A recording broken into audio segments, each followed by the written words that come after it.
இந்த விசித்திர வீரியன் அம்பிகை அம்பாலிகை என்கின்ற 2 பெண்ணையும் திருமணம் செய்கிறான். சில காலம் சந்தோஷமாக வாழ்கிறான். விதியின் காரணமாக அவன் நோய்வாய்ப்பட்டு இறந்து போகிறான். இப்பொழுது இந்த அத்தினாபுரத்திலே உங்களுக்கு தெரியும், பீஷ்மர் இருக்கிறார். அவனுடைய சித்தி ஆகிய சத்தியவதி இருக்கிறாள். அவளுக்கு பிறந்த சித்திராங்கதன் விசித்திர வீரியன் 2 பேரும் இறந்து போய்விடு, தம்பியர் 2 பேரும் இறந்து போய்விடுகிறார்கள். அவனை திருமணம் செய்த 2 பெண்கள் இருக்கிறார்கள். இதுதான் இப்பொழுது அந்த குடும்ப சூழ்நிலை. மூத்தவனாகிய பீஷ்மர் இருக்கிறார். 2 தம்பிகளும் இறந்து போய்விடுகிறார்கள். தந்தை இறந்து போய்விடுகிறார். சத்தியவதியாகிய அந்த 2 பிள்ளைகளுடைய தாய் இருக்கிறாள். அந்த தாய் அந்த தம்பிக்கு கட்டி வைத்த 2 மனைவியர்களும் உயிரோடு இருக்கிறார்கள். அம்பிகை அம்பாலிகை என்ற 2 மனைவியர்களும் உயிரோடு இருக்கிறார்கள். ஆண் சந்ததி இல்லை. உங்களுக்கு தெரியும், பழைய அரச வம்சத்திலே யாராவது ஒரு ஆண்மகன் தான் அந்த அரச வம்சத்துக்கு உரியவனாக கருதப்படுவான். இன்றும் கூட பல குடும்பங்களிலே அப்படித்தான் நினைக்கிறார்கள். ஆண் பிள்ளை தான் அந்த குடும்பத்துக்கு சந்ததி. ஏனென்றால் பெண் பிள்ளை திருமணம் செய்து போகிற இடத்திலே அந்த சந்ததிக்கு உரியவளாக மாறிவிடுவாள். ஆண்மகனுக்குத்தான் அந்த சந்ததி உரிமை வரும். இப்ப என்ன கொடுமை என்று கேட்டால், அந்த சந்திர வம்சத்திலே சந்தனு இறந்து போய்விட்டான். அவனுக்கு பிறந்த மூத்த பிள்ளை பீஷ்மர் இருக்கிறார். அதற்கு பிறகு பிறந்த 2 பிள்ளைகளும் இறந்து போய்விட்டார்கள். அவர்களுடைய மனைவிகள் இருக்கிறார்கள். சந்தனுவினுடைய மனைவி 3 பெண்கள் இருக்கிறார்கள். இங்கே பீஷ்மர் இருக்கிறார். ஆண் சந்ததியை ஆட்சி பெறுவதற்கு ஆண் சந்ததி வேண்டும். அப்படியானால் பீஷ்மர் அந்த ஆட்சியை ஏற்க வேண்டும். பீஷ்மர் ஏற்கனவே சத்தியம் பண்ணி கொடுத்து விட்டார், நான் இந்த ஆட்சியிலே உரிமை பாராட்ட மாட்டேன், ஒரு காலமும் உரிமை பாராட்ட மாட்டேன். சத்திய வாக்கு. இன்றைக்கெல்லாம் நாங்கள் சத்தியம் என்றால் ஏதோ சாதாரணமாக சத்திய வாக்கை எடுத்துக்கொள்கிறோம். சத்தியம் என்ற சொல்லுக்கு நாங்கள் மதிப்பே கொடுப்பதில்லை.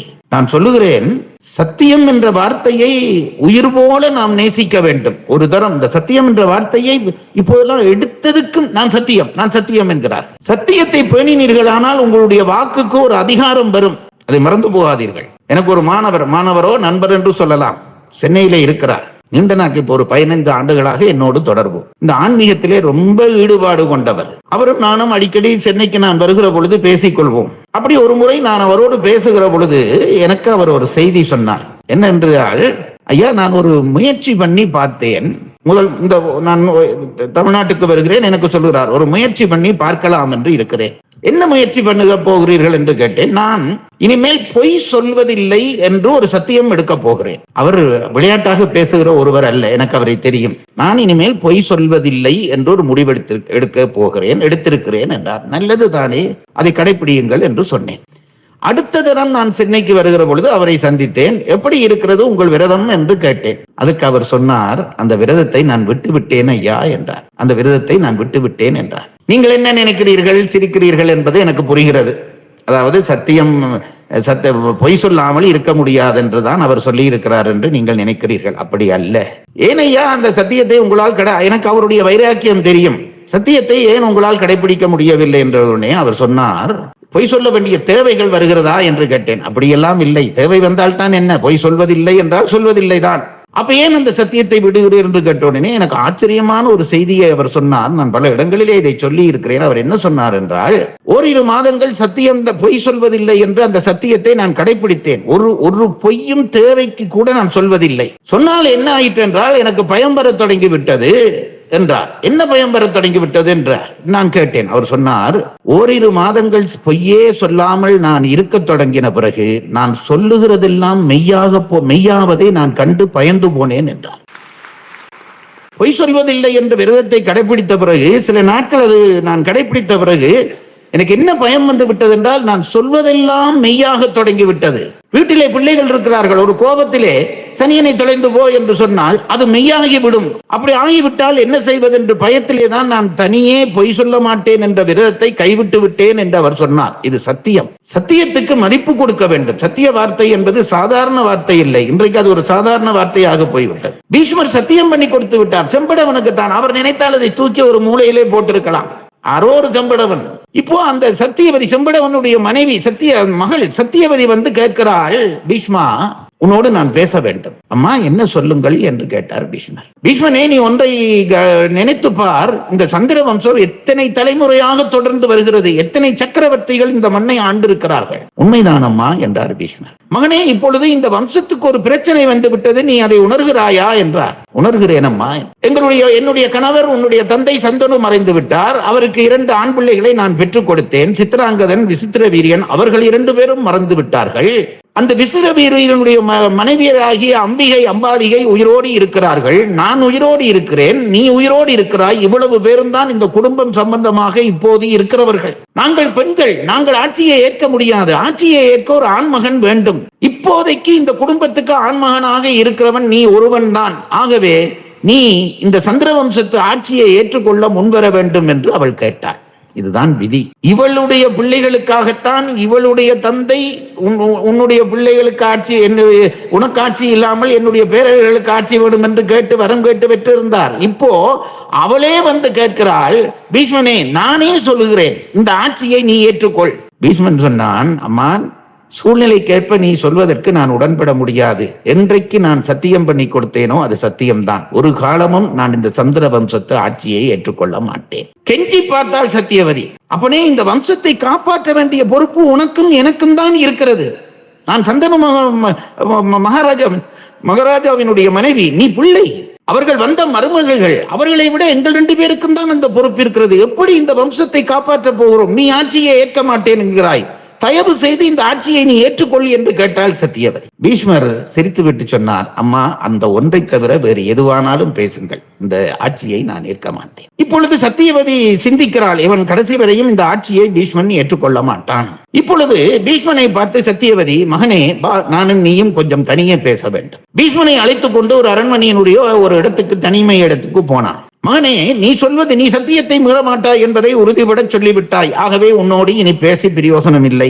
ஆனால் அதே நேரத்திலே இந்த வம்சத்தை எப்படியே அழிந்து போக விட நான் சம்மதிக்க மாட்டேன்.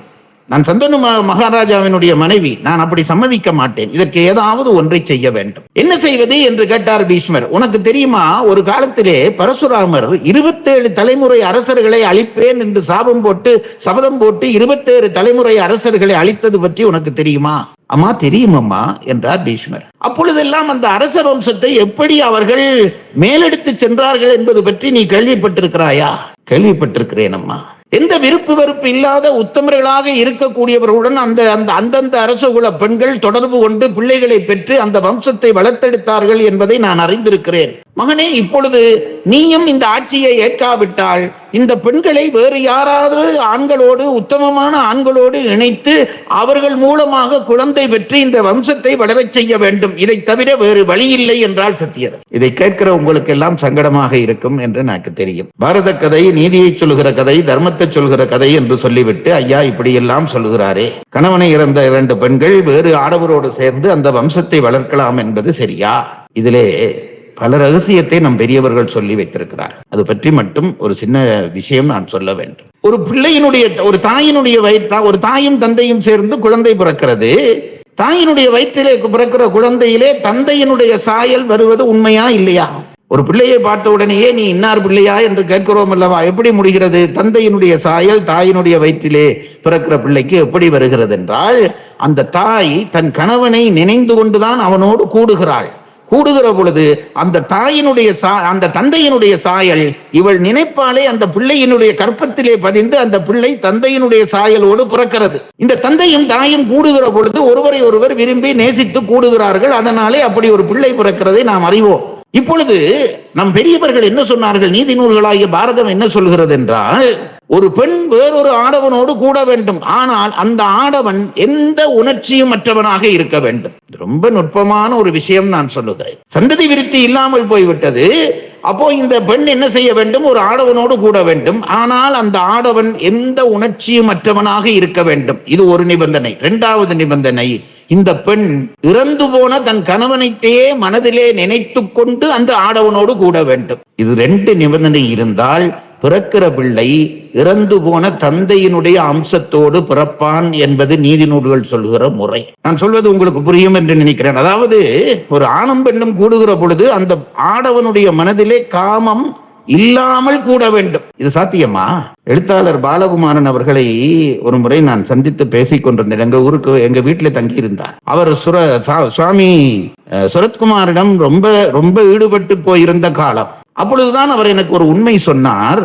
ஜெயராஜ், நான் பெரிய ரகசியங்களை சுவாமியிடம் போய் அறிந்து கொள்கிறேன். காமம் நிகழ்கிற பொழுது கூட என் மனம் அந்த காமத்தில் இல்லாமல் நான் தனியே இருக்கிறேன், காமம் தனியே இருக்கிறது என்று சொன்னார். நான் வியந்து போனேன். ஒரு ஆடவன் காமப்படுகிற பொழுது, இது நீங்கள் தெரிந்து கொள்வதாலே நட்டம் இல்லை என்றபடியால் தான் நான் இதை இவ்வளவு தூரம் வலித்து பேசுகிறேன். சில பேர் இதை கடந்து போய்விடுவார். இதிலே ஒன்றும் கொச்சைத்தனம் இல்லை. ஒரு ஆடவன் காமம் நிகழ்கிற பொழுது அவன் அந்த உணர்ச்சிக்கு முற்று முழுதாக ஆளாகிறபடியால் தான் அவன் சாயலிலே பிள்ளை பிறக்கிறது. அவனை நினைத்து கொண்டிருக்கிறபடியால் தான் அவளுக்கு அந்த பிள்ளை அவனுடைய சாயலிலே வந்து சேர்கிறது. இப்போ ஒரு ஆடவன் காமத்திலே ஈடுபட வேண்டும், அவனுடைய மனம் காமத்திலே ஈடுபடாமல் இருக்க வேண்டும். அவ்வளவுதான் நிபந்தனை. இது யாரால் முடியும் என்றால் முனிவர்களால் முடியும். முனிவர்களால் முடியும். அவர்கள் யோகத்தினுடைய உச்சத்துக்கு போனவர்கள் என்றபடியால் உடம்பிலே இருந்து அவர்கள் விந்துதானம் பண்ணுவார்கள். ஆனால் அவர்களுடைய உணர்ச்சி அதிலே கொஞ்சம் கூட பதிந்திருக்காது. இப்படி ஒரு நிலை. இப்படி இருந்தால் அவர்களுடைய அந்த தாய் அந்த கற்பத்தை வாங்குகிறவள் தன் கணவனையே நினைத்து கொண்டிருக்க வேண்டும். கற்பத்தை கொடுக்கிறவன் தன்னுணர்ச்சி இல்லாமல் கொடுக்க வேண்டும். அந்த கற்பம் அந்த கணவனுடைய சாயலோடு அவனுடைய அம்சத்தோடு வந்து பிறக்கும் என்று ஒரு நெறி இருக்கிறது. அதன்படி இப்பொழுது நாங்கள் இந்த எங்களுடைய 2 பெண்களுக்கும் குழந்தை உற்பத்தியை செய்விக்க வேண்டும் என்றால் சத்தியம். தர்மத்தை தெரிந்தவராகிய பீஷ்மர் அதற்கு ஒத்துக்கொண்டார். நீ சொல்வது சரியம்மா, அப்படித்தான் இந்த 27 தலைமுறை அளிக்கப்பட்ட பொழுது வம்சங்களை விருத்தி செய்தார்கள். அந்த உண்மையை நானும் உணர்வேன். ஆனால் இப்பொழுது என்ன பிரச்சனை என்று கேட்டால், யார் இந்த அம்சத்தை விருத்தி செய்யக்கூடிய முனிவன்? யாரோ ஒரு முனிவன் மூலம்தான் அந்த வம்சத்தை விருத்தி செய்ய வேண்டும். அந்த முனிவன் எந்த உணர்ச்சியும் மற்றவனாக இருக்க வேண்டும். உயர்ந்த முனிவனாக இருந்தால் தான் அது சாத்தியம். அப்படி ஒரு முனிவன் எங்கே இருக்கிறான், எப்படி நமக்கு கிடைப்பான் என்றார் பீஷ்மர். சத்தியவதி சொன்னாள், மகனே, இதனால் வரைக்கும் சொல்லாத ஒரு ரகசியத்தை இன்றைக்கு நான் உனக்கு சொல்லப்போ. யாருக்கும் நான் சொன்னதில்லை. என் தந்தைக்குட்பட நான் இந்த ரகசியத்தை யாருக்கும் சொன்னதில்லை. இன்றைக்கு உனக்கு நான் அந்த ரகசியத்தை சொல்ல போகிறேன். மகனே, நான் கன்னிப்பெண்ணாக இருந்த காலத்திலே யமுனை கரையிலே படகோட்டுவதிலே எனக்கும் ஒரு வேலையாக இருந்தது. இந்த கரையிலே இருந்து மறுகரைக்கு ஆட்களை கொண்டு போய் விடுவதற்கு நானும் படகோட்டி சென்று கொண்டு போய் விடுவேன். என் தந்தை என்னை அதற்கு நியமித்திருந்தார். ஒரு நாள் ஒரு மாலை பொழுது ஆகாயம் எல்லாம் இருண்டு போய்விட்டது. கடும் மழை வருமாற் போல் ஆகாயம் எல்லாம் இருண்டு போய்விட்டது. இடி மின்னல் மெல்ல மழை தூரத் தொடங்கியது. அந்த நேரத்திலே அவசரமாக ஒரு ரிஷி என்னுடைய படகு நோக்கி வந்தார். வந்தவர் என்னை பார்த்து, மகளே, நான் உடனடியாக இந்த ஆற்றை கடக்க வேண்டும், எனக்கு நீ அதற்கு துணை செய்ய வேண்டும் என்று கேட்டார். இடி இடிக்கிறது, மின்னல் மின்னுகிறது, வெள்ளம் ஆற்றிலே பொங்கி வருகிறது. இந்த நேரத்திலே படகை கொண்டு ஓட முடியுமா என்று எனக்கு ஒரு சந்தேகம். சுவாமி, நீங்களே பார்க்கிறீர்கள், ஆறு இருக்கிற நிலைமையிலே நான் எப்படி இந்த நேரத்திலே படகு ஓட முடியுமா என்று அவரை கேட்டேன். மகளே, அப்படி மட்டும் சொல்லாதே, இது ஒரு அவசர காரியம், நான் உடனடியாக போக வேண்டும், உலகத்தினுடைய நன்மை நோக்கி கேட்கிறேன், என்னை கொண்டு போய் மறுகரைக்கு விடு என்று கேட்டார். சரி என்று நானும் துணிந்து அவரை படகிலே ஏற்றி விட்டேன். ஒரு கொஞ்ச தூரம் போன உடனே படகு அசைய முடியவில்லை. வெள்ளமாகி அடிக்கிறது. படகு அசைந்தபாடில்லை. அவரை அந்த பக்கம் கொண்டு போக முடியவில்லை, திருப்பி இந்த பக்கம் கொண்டு வரவும் முடியவில்லை. சுவாமி, நான் என்ன செய்யட்டும், நிலைமையை நீங்களே பார்க்கிறீர்களே, நான் என்ன செய்யட்டும் என்று அவரை நோக்கி வணங்கி அழுதேன். அப்பொழுது அந்த முனிவர், அவருக்கு பராசர முனிவர் என்று பெயர், அந்த முனிவர் என்னை பார்த்து சொன்னார், மகளே, உன்னிடம் நான் ஒரு உதவி கேட்க போகிறேன். நான் ஏன் மறுகரைக்கு அவசரமாக போக வேண்டும் என்று நினைத்தேன் என்றால், இன்னும் சில நிமிடங்களிலே ஒரு நல்ல முகூர்த்தம் வரப்போகிறது, நல்ல ஒரு முகூர்த்த நேரம் வரப்போகிறது. அந்த முகூர்த்தத்திலே ஒரு குழந்தை ஜனிப்பானேயானால் அந்த குழந்தையாலே உலகத்திற்கு பெருநன்மை விளையும். நான் என்னுடைய ஞான திருஷ்டி கொண்டு சொல்லுகிறேன். அந்த முகூர்த்தம் வரப்போகிறது. அந்த முகூர்த்தத்திலே ஒரு குழந்தை யாராவது ஒரு பெண்ணினுடைய வயிற்றிலே ஜனிப்பானேயானால் அந்த குழந்தையினாலே இந்த உலகம் பல நூற்றாண்டுகள், பல யுகங்கள் நன்மை பெறும். அதற்கு ஒரு குழந்தையை உருவாக்க வேண்டும். நான் என்னுடைய விந்துதானம் பண்ணியாவது அந்த நேரத்திலே ஒரு பிள்ளையை உருவாக்குவோம் என்றுதான் மறுகரைக்கு போக ஆசைப்பட்டேன். அங்கு யாரையாவது ஒரு பெண்ணுக்கு இந்த கர்ப்பதானம் பண்ணி அவளை ஒரு பிள்ளை பெற செய்யும்படியாக உலகத்தின் நன்மை நோக்கி ஆசைப்பட்டு தான் நான் வந்தேன். நேர்மையாக இந்த கதையை நீங்கள் கேட்க வேண்டும். சொல்லிவிட்டு பரசுராமர் சொன்னார், அந்த பராசரர் சொன்னார், இன்னும் ஒரு சில மணி நேரம், ஒரு சில நிமிடங்கள் தான் இருக்கின்றன, அந்த முகூர்த்தம் கழிய போகிறது. அந்த முகூர்த்தம் கழிந்து விட்டால் இந்த உலகம் பெருநஷ்டம் அடைய போகிறது. கலியுகத்திலே இந்த உலகம் அழிந்தே போக போகிறது. காப்பாற்றக்கூடிய ஒரு பிள்ளை இந்த முகூர்த்தத்திலே தோன்றினால்தான் உண்டு. சுவாமி, அதற்கு நான் என்ன செய்ய வேண்டும் என்று நான் அந்த முனிவரை கேட்டேன். பெண்ணே, நீ மட்டும் சம்மதித்தாயானால் அந்த கற்பதானத்தை நீ வாங்கி கொண்டு இந்த நேரத்திலே ஒரு குழந்தையை உற்பத்தி செய்ய வேண்டும். நான் பதறி போனேன். சுவாமி, ஒரு கன்னிப்பெண்ணாகிய என்னை நோக்கி நீங்கள் இப்படி கேட்கலாமா? மகளே, நான் உன்னிலே இச்சை கொண்டு இதை கேட்கவில்லை, உலகத்தின் நன்மை நோக்கி கேட்கிறேன். எனக்காக நீ இதை செய்து கொடு. அடுத்த நிமிடமே உன்னுடைய கன்னித்தன்மையை உனக்கு நான் மீண்டும் வர செய்வேன் என்றார் முனிவர். அந்த முனிவருடைய வாக்கிலே இருந்த வசீகரத்திலே நான் மயங்கினேன். சுவாமி, உலகத்துக்கு நன்மை ஏற்படுமானால் நான் சம்மதிக்கிறேன் என்று சொன்னேன். அவர் என்னோடு கூடினார். அந்த நிமிஷத்திலேயே கற்பத்திலே அந்த பிள்ளை வந்த உடனேயே அவன் புறப்பட்டு வெளியிலே வந்தான். அந்த பிள்ளை புறப்பட்டு வெளியிலே வந்தான். இவன் தான் வியாச முனிவர் என்று அந்த பராசுர முனிவர் எனக்கு இவரை அறிமுகப்படுத்தினார். பராசரர் அறிமுகப்படுத்தினார். இந்த வியாசர் தான் மகாபாரத கதையை எழுதியவர். இந்த வியாசர் தான் வேதங்களை வகுத்து கொடுத்தவர். அந்த வேதங்கள் வகுக்கப்பட்டு அது ஒரு பகுதியாவது ஓதப்பட்டு கொண்டிருக்கிறபடியால் தான் இன்று வரை இந்த பூமி அதிர்ந்து நாம் எல்லாம் நிலத்துக்குள்ளே போகாமல் நிற்கிறோம். அத்தகைய ஒரு மகானாக இந்த வியாச முனிவர் தோன்றினார். தந்தையை வணங்கினார். தந்தை போய்விட்டார். தாயாகிய என்னை வணங்கினார். அம்மா, நான் தான் வியாசன், நான் உங்களுக்கு ஏதாவது செய்ய வேண்டுமா என்று பிள்ளைக்குரிய கடமையோடு என்னை கேட்டார். மகனே, எனக்கு என்ன ஒன்றும் தேவையில்லை. உன் தந்தை கேட்டதாலே உன்னுடைய உற்பத்திக்கு நான் அனுமதித்தேன். நீ பிறந்து விட்டாய், சந்தோஷம். நீ போய் வா மகனே என்று நான் சொன்னேன். அப்பொழுது அந்த வியாச முனிவர் சொன்னார், அம்மா, நீ கவலைப்படாதே, ஒரு பிள்ளைக்குரிய கடமையை செய்ய வேண்டிய உரிமை எனக்கு இருக்கிறது. இப்பொழுது நான் போகிறேன். ஆனால் என்றைக்கானாலும் உனக்கு ஒரு தேவை ஏற்பட்டு நீ என்னை கூப்பிடுவாயானால் உடனே உன் முன்னாலே நான் தோன்றுவேன் என்று சொல்லிவிட்டு வியாசர் போனான். போகிற பொழுது பராசர முனிவர் எனக்கு பழையபடி கன்னித்தன்மை உருவாக்கி தந்தார். அது மட்டுமல்ல, மச்சகந்தியாகிய இருந்த என்னை அவருடைய தீண்டுதலினாலே பரிமள கந்தியாக்கி விட்டு போனார். என் மேலிலே பரிமள வாசம் வீச தொடங்கியது அன்றிலே இருந்து. அதை பார்த்துத்தான் உன்னுடைய தந்தை என்னை திருமணம் செய்தார். இது நான் யாருக்கும் சொல்லாத செய்தி, உனக்கு மட்டும் சொல்லி இருக்கிறேன் பீஷ்மா.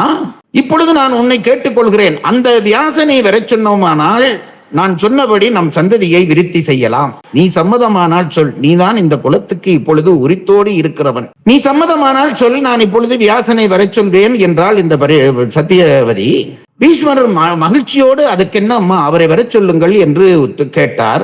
பரிமளகந்தி என்று சொல்லப்படுகிறவளாகிய இந்த சத்தியவதி மனதிலே வியாசரை நினைத்து வணங்கினாள். வியாசன் முன்னாலே தோன்றினார்.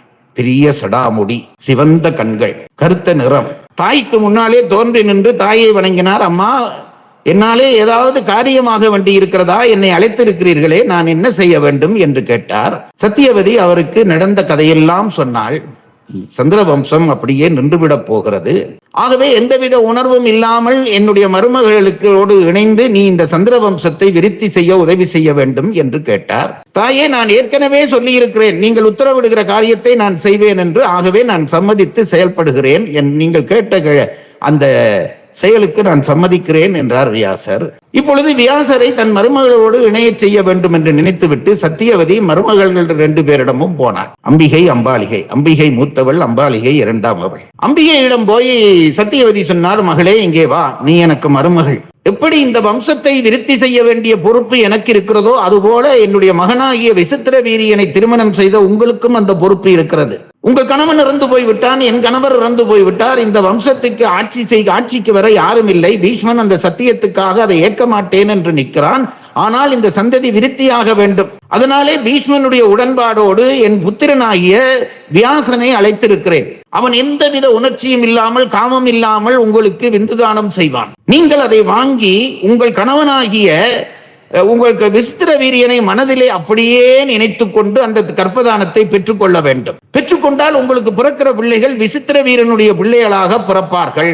இது நீதி நூல்கள் சொல்லுகிற, தர்ம நூல்கள் சொல்லுகிற உண்மை. இதை தெரிந்து கொண்டு நானும் பீஷ்மனும் இதற்கு உடன்படுகிறோம். நீங்கள் இதற்கு சம்மதித்து வியாச முனிவரிடம் இருந்து ஒரு பிள்ளையை பெற்றுக்கொள்ள வேண்டும் என்று கேட்டால் 2 பெண்களுக்கும் உடன்பாடில்லை. அரச வம்சத்திலே வந்த விசித்திர வீரியனை திருமணம் செய்து அவனோடு வாழ்ந்தவர்கள். அப்படிப்பட்டவர்களுக்கு ஒரு முனிவனோடு சேர்ந்து குழந்தை பிறக்கிறதா என்பதிலே உடன்பாடு வரவில்லை. ஆனாலும் மாமியார் சொல்லுகிற வார்த்தையை மீறவும் முடியவில்லை.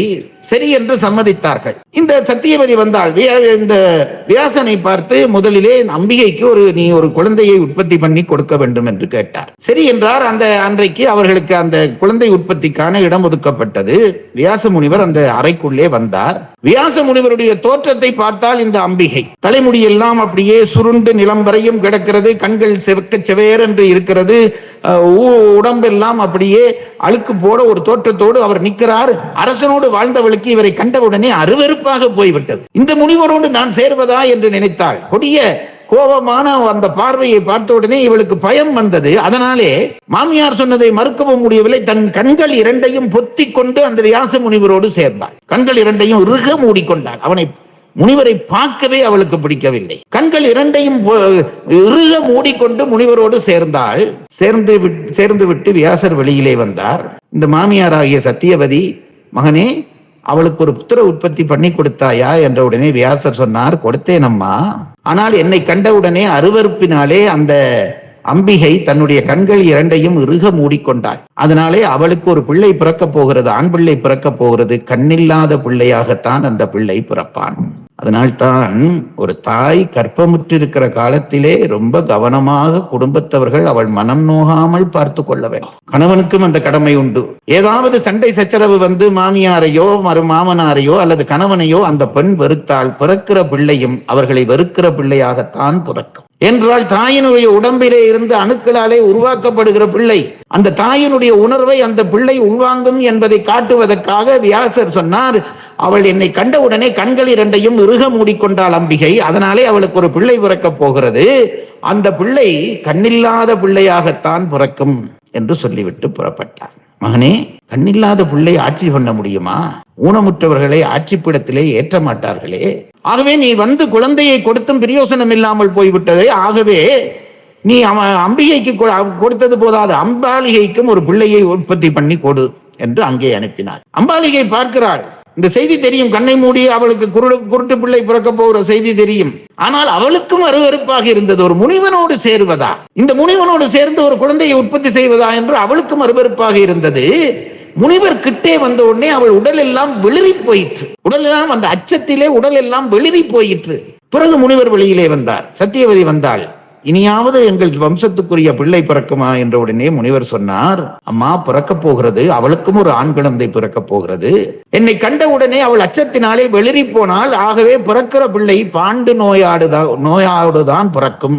உடலெல்லாம் வெளிரிய பிள்ளையாக பாண்டு நோயோடுதான் அந்த பிள்ளை பிறக்க போகிறது என்றார். இப்பொழுது சத்தியவதி மனம் வருந்தினாள்.